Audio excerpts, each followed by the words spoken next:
ایک صحابی آئے تھے، انہوں نے عرض کیا یا رسول اللہ صلی اللہ علیہ وسلم، لوگ آپ کے پیچھے نماز پڑھتے ہیں تو زاروں قطار رونے لگتے ہیں، جب آپ دعا کرتے ہیں تو وہ دھاڑے مار کر کے روتے ہیں، میں کبھی رو نہیں پاتا، میرا رونا نہیں آتا، میں بھی قرآن سنتا ہوں، میں بھی آپ کے پیچھے نماز پڑھتا ہوں۔ تو حضور پاک صلی اللہ علیہ وسلم نے فرمایا تمہارا دل سخت ہو گیا ہے۔ انہوں نے کہا کیا کروں، علاج کیا ہے اس کا؟ وہ مسیحا امت ہے میرے آقا، ہر ایک کا علاج جانتے ہیں، کس کو کون سا علاج دینا ہے۔ نبی پاک صلی اللہ تعالی علیہ وسلم فرماتے جاؤ کسی یتیم بچے کے سر پر ہاتھ پھیرو، اللہ تمہارا دل نرم کرے گا۔ ان کے لیے وہ علاج رکھا گیا تھا، جس کو جیسا علاج بتایا میرے آقا صلی اللہ علیہ وسلم نے، کسی یتیم کے سر پر ہاتھ پھیرو دل نرم ہوگا۔ لیکن دل کے نرم ہونے کے علاج اللہ کے نبی صلی اللہ علیہ وسلم کی شفا خانے میں ہے۔ ہاتھ سے آپ کثرت سے درود پاک پڑھو، پھر دیکھو آپ کے دل کے اندر انقلاب آتا ہے یا نہیں آتا۔ آپ کے چہرے کا نور بڑھ جائے گا، زبان کا اثر بڑھ جائے گا، عمل خیر کی طرف رغبت بڑھ جائے گی۔ اور ضروری نہیں ہے کہ بہت لمبے لمبے درود پاک آپ کو یاد کرنے ہوں، صلی اللہ علیہ وسلم بھی پڑھ لیا تو یہ درود پاک ہے، یہ درود پاک ہے۔ یا تو پھر الصلاۃ والسلام علیک یا رسول اللہ کہتا ہے تو یہ بھی درود پاک ہے، درود پاک ہے یہ۔ اور دل کو جب نرم ہو جائے گا تو انشاءاللہ العزیز آپ اس کے اثر بھی دیکھیں گے۔ ایک صحابی حضرت نعیم وہ راستے پر گزر رہے تھے، دیکھا ایک کڑیل جوان مکہ کا، جس کو سارے لوگ دیکھ کر پہلوان کہتے اور ڈرتے تھے، گھبراتے تھے، 27 سال کا کڑیل جوان ہے اور ہاتھ میں تلوار کھینچے ہوئے تیزی سے آ رہا ہے۔ یہ پہلوان کوئی اور نہیں عمر ابن خطاب ہے۔ حضرت نعیم کہتے دیکھ کر کے میں گھبرا گیا، اتنی تیز اور ترار چال اور چمکتی ہوئی تلوار، کہاں کا ارادہ ہے؟ پوچھا حضرت نعیم نے کہاں جا رہے ہو؟ عمر ابن خطاب نے کہا محمد کا قتل کرنے جا رہا ہوں، معاذ اللہ رب العالمین، اس لیے کہ ایمان لائے ہوئے نہیں تھے۔ یہ دلوں کی سختیاں ہیں، یہ دلوں کا منجمد ہونا بتا رہا تھا کہ وہ نبی پاک صلی اللہ علیہ وسلم کے قتل کے لیے نکلے۔ حضرت نعیم نے صرف راستہ روکنے کے لیے ان سے کہا، ان کا بعد میں قتل کرنا، پہلے تیری بہن اور بہنوی کا گھر بھی دیکھ لے، وہ بھی تو کلمہ پڑھ رہے ہیں۔ کہا پہلے میری بہن اور بہنوی کا کام تمام کرتا ہوں۔ اسی غرض سے وہ آئے تھے۔ اور جس وقت اپنے بہن کے گھر کے باہر کھڑے تھے، اتفاق ایسا کہ اندر سے قرآن کے پڑھنے کی آواز آ رہی تھی۔ ایک صحابی حضرت خباب، وہ قرآن پڑھا رہے تھے حضرت عمر کی بہن کو اور ان کے بہنوی کو، قرآن کو پڑھ رہے تھے، طٰہٰ ما انزلنا علیک القرآن لتشقی الا تذکرۃ لمن یخشی۔ عرب لوگ اچھی طرح سے جانتے تھے ایک ایک حرف کا معنی کیا ہوتا ہے، وہ عربی جانتے تھے، ان کی مادری زبان تھی، اور اس قرآن کے اندر جو مٹھاس تھی۔ عمر ابن خطاب کان لگا کر سنتے رہے سنتے رہے سنتے رہے، لیکن غصہ جو اندر سے تھا، دل کی جو سختی تھی، آئے تھے مارنے کے لیے، دروازہ زور زور سے ٹھوکنے لگ گئے، اندر لوگ ڈر گئے۔ حضرت خباب کو چھپا دیا، بہن اور بہنوی نے دروازہ کھولا، دروازہ کھلتے ہی ان پر حملہ آور ہو گئے۔ عمر ابن خطاب مارا، اپنے بہنوی کو بہت مارا، تم یہاں سے نکل کر کے دوسری جگہ چلے گئے ہو، صحابی ہو گئے ہو۔ اپنی بہن کو بھی مارا، یہاں تک کہ ان کی ناک پھٹ گئی۔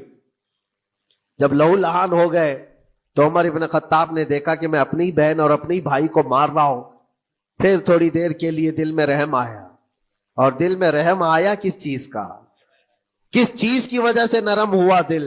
میرے عزیزوں، بھائی اپنے بہنوی کی اور اپنی بہن کی پٹائی کو دیکھ کر کے نہیں، ان کو دیکھا تھوڑی دیر کے بعد اور کہا چلو چھوڑو، جانے دو، جو ہوا سو ہوا، لیکن جو تم لوگ پڑھ رہے تھے میرے آنے کے وقت مجھے دوبارہ پھر سے سنا دو۔ وہ کیا کلام تھا، وہ کون سا کلام تھا؟ اتنا سننا تھا کہ بہن نے محسوس کر لیا کہ دل کی نرمی کا دروازہ کھل چکا ہے۔ یہ قرآن ہے جس نے دلوں کے دروازے کھولے ہیں، مکہ والوں کے قرآن ہے، دل کی نرمی کی طرف دروازہ کھل چکا ہے۔ تو عمر ابن خطاب سے کہا کہ تم غسل کر لو، تم پاک ہو جاؤ، ہم قرآن تمہیں سناتے ہیں۔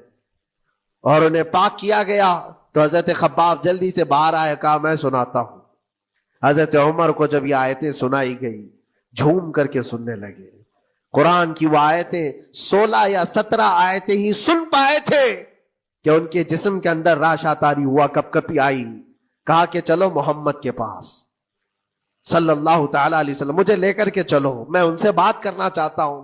لے کر کے چلے، اور اس وقت حالات سخت تھے مکہ کے۔ حضور پاک صلی اللہ تعالی علیہ وسلم کے پاس 39 صحابہ تھے جو ایمان لائے ہوئے، اور پہرے داری میں امیر حمزہ کھڑے رہتے تھے کہ کوئی آئے گا تو میں اس کی برابر خبرگیری کروں گا۔ عمر ابن خطاب کو تلوار لٹکاتے ہوئے آتے دیکھا تو صحابہ گھبرا گئے، مکہ کا بڑا پہلوان ہے، اس کو بھڑکا کر کے لوگوں نے بھیج دیا ہوگا، اب کیا ہوگا؟ یہ پٹائی بہت بری طرح سے سب کی کرے گا، غریب صحابہ ہے، اور حضور پر ہاتھ نہ اٹھا دے۔ سب ڈرنے لگے۔ حضور پاک صلی اللہ علیہ وسلم سے آ کر کہنے لگے کہ یا رسول اللہ صلی اللہ علیہ وسلم، عمر آ رہا ہے اور ہاتھ میں تلوار ہے۔ اللہ کے نبی صلی اللہ علیہ وسلم نے فرمایا وہ میری گردن نہیں، اپنی گردن دینے آ رہا ہے۔ مخبر صادق صلی اللہ علیہ وسلم جانتے ہیں کون میرا غلام ہے اور کون منافق ہے۔ عمر ابن خطاب آئے تو حضور نے فرمایا راستہ دے دو۔ آتے ہی انہوں نے تلوار زمین پر پھینک دی۔ چہرے جمال جہاں آرا کو دیکھا۔ حضور پاک صلی اللہ تعالی علیہ وسلم سے پوچھا، پھر وہ آیتیں سنائے۔ اب سوچو میرے عزیزو، خود نبی پاک کی زبان اقدس سے، اور جب اللہ کے نبی صلی اللہ تعالی علیہ وسلم نے آیتیں تلاوت کی، عمر ابن خطاب کی آنکھوں سے آنسو شروع ہو گئے، زارو قطار رونے لگے، اور پھر پکار کر کہا اشہد ان لا الہ الا اللہ واشہد انک رسول اللہ۔ میں گواہی دیتا ہوں کہ اللہ کے سوا کوئی معبود نہیں، اور میں گواہی دیتا ہوں کہ آپ اللہ کے رسول ہیں۔ میرے عزیزو، عمر ابن خطاب رضی اللہ تعالیٰ عنہ کو اس طرف لانے والا، دل کو نرم کرنے والا، یہ قرآن پاک اللہ کا کلام ہی تو ہے۔ اسی لیے میں کہتا ہوں میرے عزیزو، قرآن پاک یہ دلوں کو نرم کرنے کا سب سے بڑا علاج ہے۔ زمین کو نرم کر دو اور اس کے بعد پھر بیج بو۔ دیکھو، اسی لیے اقبال نے کہا تھا ذرا نم ہو تو بڑی زرخیز ہے یہ مٹی ساقی، یعنی یہ زمین تھوڑی سی نرم ہو جائے تو اس میں تو سونا چاندی یہ اگل سکتی ہے۔ تمہارے پاس ایمان کی دولت ہے، اللہ کریم کی ذات پر یقین ہے، حضور پاک صلی اللہ تعالی علیہ وسلم کی محبت ہے، سب چیزیں تمہارے پاس ہے، تھوڑا دل کو نرم کرنے کی ضرورت ہے۔ گناہوں سے باز آ جاؤ، اللہ کریم کی بارگاہ میں گڑ گڑاؤ، اور قرآن پاک اٹھا لو ایک مرتبہ، اور پڑھ نہیں پاتے تو انگلیاں تو پھیرو۔ قرآن پر دیکھنا بھی تو عبادت ہے، اس پر نظر جمانا بھی عبادت ہے۔ اللہ کا کلام سمجھ کر کے تم نے اٹھایا ہے تو جانتے ہو قرآن عظیم کل قیامت کے دن جس کی شفاعت کے لیے کھڑا ہو گیا، میرے آقا فرماتے پھر اس کو جہنم میں کوئی چیز نہیں لے جا سکے گی۔